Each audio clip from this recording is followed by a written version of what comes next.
Қайырлы күн баршаңызға. Бүгін біз үй жағдайында табада дайындалатын сүтті қыз тортын дайындаймыз. Өте жұмсақ және дәмді болып шығады. Ол үшін біз 2 жұмыртқаны осылай венчикпен езіп аламыз және сгущенное молоко қосамыз. Сапасы жақсы сгущенное молоко дегенді алу керек.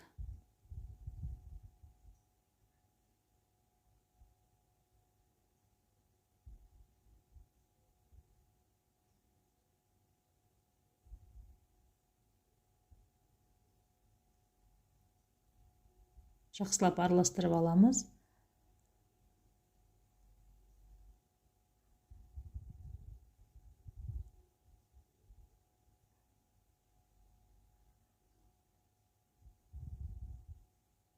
Содан кейін сары май қосамыз.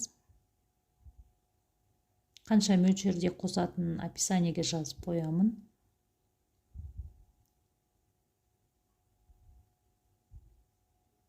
Содан кейін ұнымызға 1 шай қасық қопсытқыш қосып,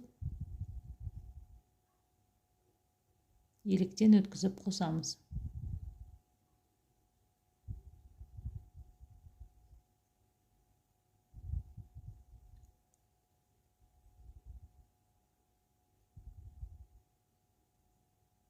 Осылай қою болғанша қосамыз.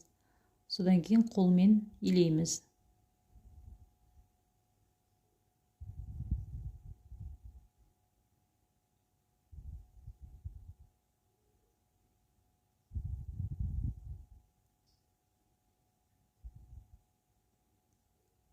Осылай қолмен илеп аламыз.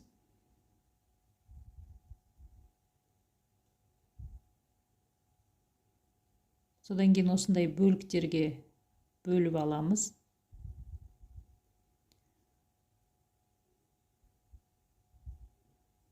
Мен 7-ге бөлдім, бірақ бұдан одан да көп қамыр шығады. Себебі жайып кескеннен қалған қамырды қайтадан осылай күшелеп илейміз.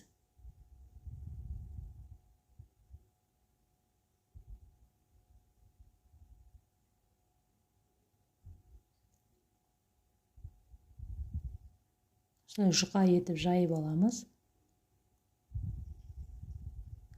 Содан кейін тарелкамен осылай өлшеп кесіп аламыз. Қалған бөліктерінен тағы да осындай күлшелер шығады. Осылай қызып тұрған құрғақ табада өте тез дайындалады. Пісіріп аламыз.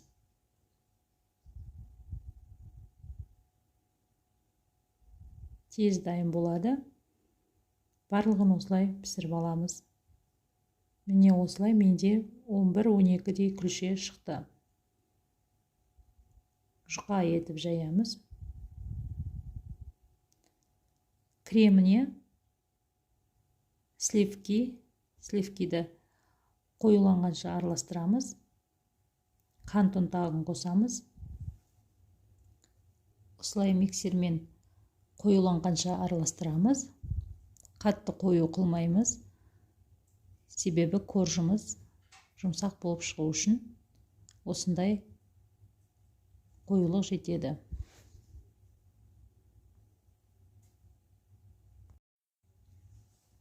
Содан кейін коржымызды осылай барлығын жинап шығамыз. Әр қайсының ортасына кремдер жағып жинап аламыз.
Осылай тегістеп аламыз тортымызды.